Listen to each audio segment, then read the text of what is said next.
Guys, Samantha, the urban homesteader, and I'm at home on my urban homestead, which we just found a name for.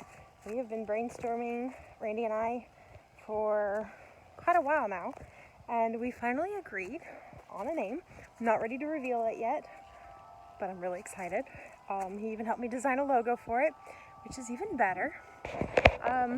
But this weekend, we took advantage of some pretty weather and started moving the garden to its new location. And I thought I would go ahead and make a short video and kind of show you what I'm planning and kind of my ideas to what we're doing. But before we do that, I want to take you guys back over here to where my garden currently is, just so you guys can kind of see what we're moving. Because now that I have much bigger space, my dreams are growing. Things running a little wild in my head. I can't wait to sit down and figure it out. All right, so I'm going to turn my camera around. Okay, this is my current garden. It's made up of all these beds. It's very overgrown right now. Very overgrown. And all of my herbs. I'm trying to convince Randy to let me leave this portion in the ground. Of course, I got to clean it up. It's a disaster. But leave this portion in the ground and make this a permanent kitchen herb garden. Make this my kitchen garden, and the new location, the rest of my garden. I mean, my strawberries have been in this bed for 4 years now. I really need to thin it out because they're going just a little bit wild. They're starting to overflow a little bit. All right, so turn the camera back around. You guys will catch my wrist brace in the camera. It's all right. So we've already pulled out 2 beds. I got some film of that the other day, and I did a little bit of filming because right here was my greenhouse, and we picked that up, put it on the trailer, and moved it to its new location. Now that the sirens are mostly gone and I can, kind of hear again, I'm just going to show you the garden from another angle. Ow, farts, tripped over a rock. We had, we overplanted everything in clover and wildflowers. Clover and wildflowers. Sorry, dogs are barking. But this is my garden spot from the back side. When we bought the property back in April, we found this dog kennel already built. It's pretty good size. It's about 50 by 50. So we decided to turn it into our bird habitat. Chickens, our ducks, everybody's in here. We picked up and moved our chicken coop in. I think I've got video of that. I should put that in this so you guys can see maybe a quick rundown version of it. We had to take it apart and put it in. Oh, are you coming to say hi, Travs? The chicken right here that just came in. This was one of Abigail's show chickens. Her name is Traveler. And you can't see her from the shade. But that's Traveler. She's a gold-laced Wyandotte. And she was a show chicken. And then, of course, we've got our other girls. This one needs a butt trimming. We'll probably grab her up and do that. Buff Orpingtons, man. They are dirty poopers. Here come the dogs. Okay, so look at this adorable little playhouse. This was given to us by some friends of my husband's. This is their daughters. I have Randy working on it. We are going to convert it into a goat house. Since I'm getting a couple of cute little dwarf Nigerians, this is going to be our goat home. They're going to love it. I think it'll be great. And then this is our feed shed. Let's see if I can get a good view of the feed shed. Our feed shed we got for free. I found a listing online for it. Said if you can move it, you can have it. Well, we moved it. I also have a video of that. I think it's actually the first video on YouTube that you'll find. But it's really nice. It's good and solid. It doesn't leak. We, of course, added the floor just because things were getting up underneath it. I'm also storing some stuff from my vegetable co-op in here. We got our feed. Gonna use the nest boxes to store things. Use those to store things. This is our chicken coop. And of course, there's the other bridge. That's the walk-in bridge. Goes to the back side of the shop. We got a little bit of work to do, but it's good. Hello, ma'am. You still getting out? We just trimmed your wings, you ding dong.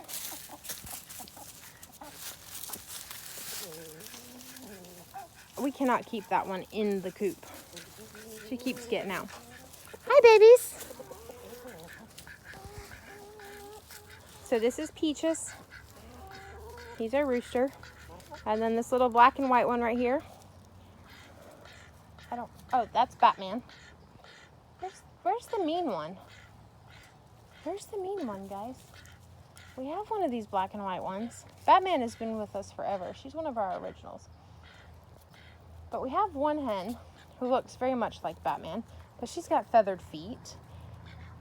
Oh, I'm looking right at her. This one right here. So of our original chickens, we had a frizzle. His name was Curly. He was the devil, like pure meanness.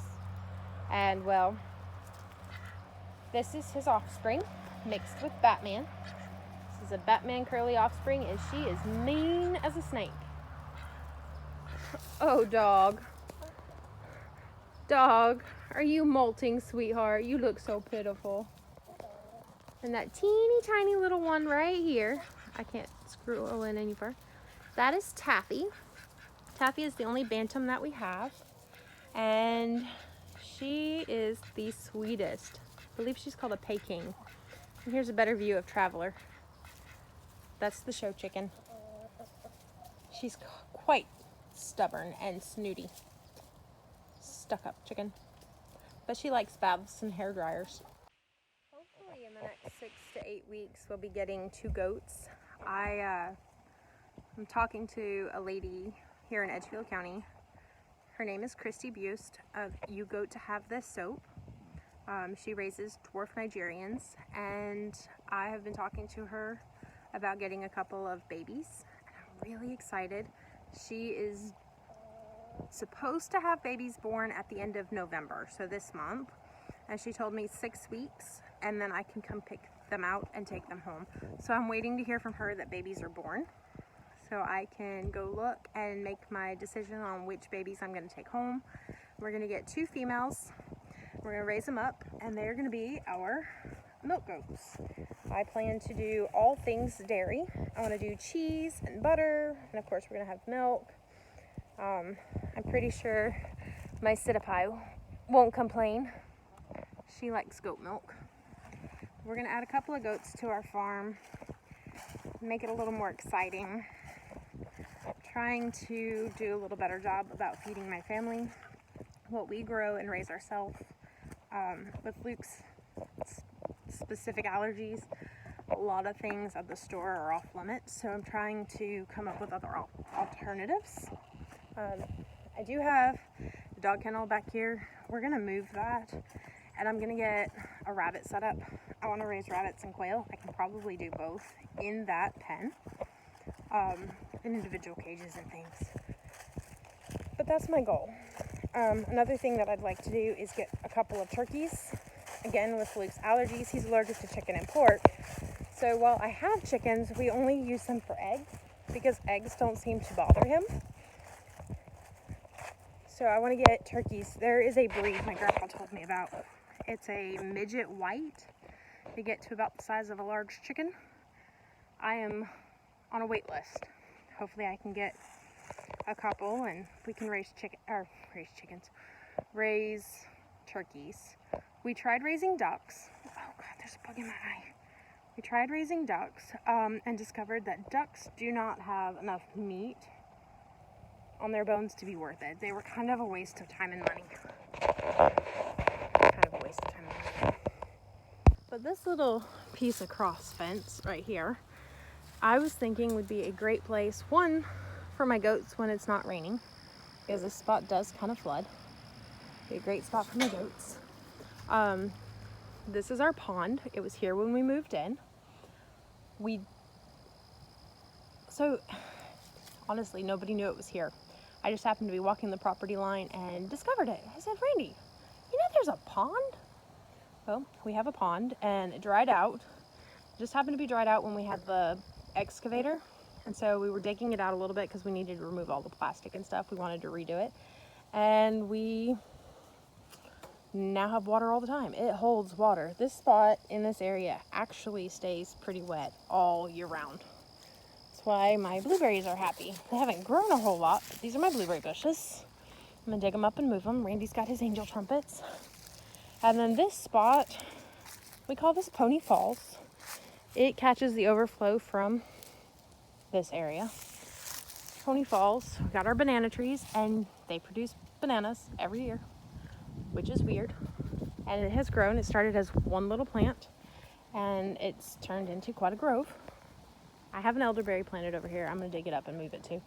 This is Pony Falls. It catches the overflow, keeps the rest of the yard from flooding because the yard floods very badly.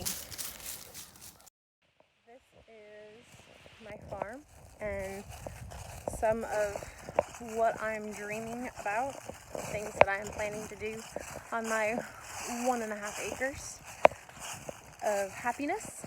If we could get the property directly behind us, so on the other side of our fence over there behind the oak tree, I would be even happier, but I have a harder time getting that piece.